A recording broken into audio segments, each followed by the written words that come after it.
What up, guys? We're here with the Ahmed Shanawi and Omar's Experience Yes, podcast, sir. episode 48. Today we have two guests. Omar, please.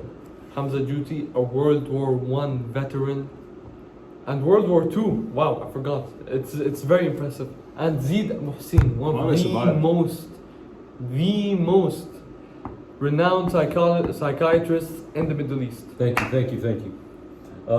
We have my patient here, Hamza Juti. He suffers from post-traumatic stress disorder, also known as PTSD. I do? Yeah, he also has dementia. This happens because of traumatic experiences he's experienced through the two wars, bombings, chemical attacks. Thank you. We don't have much time. Bad Omar, conditions. World War One. Tell us about it. Okay, so Duty, we'd like to ask you. Huh? Please keep going. You have dementia. Please. Okay, in World War One, could you please describe how horrific the trench warfare, the gas attacks, and Well, please don't get me started on Yeah, this. please don't really remind him of these things. He can act out. He can start attacking you out of nowhere. You can never know what to expect with these types of patients. You should be thankful your aura is highly intense right now, so I can't do anything. Anyways, so the trenches are actually very. what? Oh, you're gonna talk about it? Oh yeah, keep going. Yes, please. So the trenches, I actually hate them a lot. Proficiently, why wouldn't I hate them? I'm German. I've served in World War II. The trenches I have the worst relationship with. We used to get bombed every single day. Each trench used to get bombed 20 times. I lost my brother. My brother. I lost him there in the What trenches. was his name? I think you. Adam. His name was Adam. And I lost Can I him. ask you a question? Yes. Did you feel a sense of isolation after the loss of your brother? Yes. Other than the treacherous food. Hamza, come on. It's fine. Calm down. Other than the food. Calm down. The food was so bad. I used to get smoked every day. That doesn't look like it. Guys, let's switch the topic. Alright, so, shell shock? Could you elaborate how shell shock works? Because like some people don't believe it exists. Okay, yeah, absolutely. So, Could you showcase it? Or? I don't think that would be a good idea, but if you really wanted to, we could. So shell shock is when a person has, for example, in his case, experienced wars where there's bombs. He experienced bombings every single day. He correlated his mind during that time, correlated bombs with a state of danger, which caused him to create a new state of mind. And anytime he hears a bomb, for example, a firework, not a bomb, a bang, a firework, something drops on the floor, he might return to that state. Boom! Oh my days, that was insane. Are you I can okay? confirm. For the, What the hell was that? Now, for those of you who didn't believe it, for the audio listeners, he just fell on the floor. yep, he did. I'm so sorry, guys. I get scared. Amazing. Wow. Moving on. Moving on. Alright, so moving on to World War Two. World War Part 2, which was second season. Uh-huh.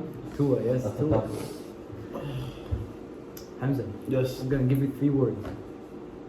And you expand on them. Okay. Atrocities, Mm-hmm. bombings, Okay. trauma. World War Two. So, as we all know, World War II had a lot of atrocities, a lot of mass shootings, a lot of killings, a lot of beheadings, so on and so forth, a lot of murder. And this actually caused so much trauma for me. I lost so many comrades Horrifying. that after my brother Adam passed away, I counted them as my brothers, We did not have anyone else by our sides but each other. We had our backs, so that was the trauma, that was the killings. And what was the second word? Please, I can't do this anymore. Wow. I hate talking about it. So I'm gonna speak this for him since obviously he's in a Zaid, panic state of can mind. I ask you another question? Absolutely. From what I know, this is where he got his early stages of PTSD. Okay. Can you tell us about it? Oh, okay. How did it start? How did it start? I mean, it began when he was a young man. He got drafted into the war. He did not want to go to war. He got drafted into the war. True. He went in, him and his brother Adam. They went in World War One. They began his trenches, the life in the trenches, the warfare, the war crimes that were committed. It caused him to create a base for the PTSD to happen. Then, when he went to World War II, he experienced bombings, chemical warfare. I mean, technology advanced during those 30 years between the wars. Technology advanced.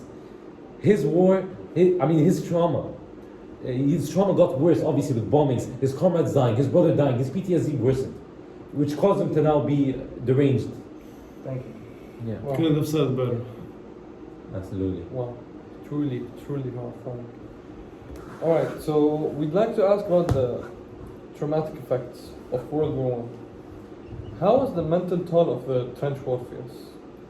You know, other than the physical toll, I used to actually weigh 110 kilograms when I first joined the war. But yeah, I was chunky, very Yeah. chunky. But after the war, You still are. You continue. we're in the 21st century, but that's not cool. Okay. Continue. I'll leave the podcast right now. Continue, please. Please don't do these sensitive jokes. You don't Okay. got time. Yes. So I used to be chunky, but other than the physical constraints of not having anything to eat, I even once ate my own leather shoe. That's how hungry I was. I ate the frogs that I saw, I ate the rats. Other than the bumbleclaw rat dogs that I had seen every so and then. But the mental toll was insane. I told you, other than losing my comrades, it was isolation every single day, not seeing your family, not seeing your friends, being in constant fear. You know, there's actually this poem that I've once read. I think it's called "The Song of the Mud." The song I've read. Yes, It's called the Song of the Mud. The This is Song of the something Mud. I've taught him to correlate his experiences with. It talks about the mud.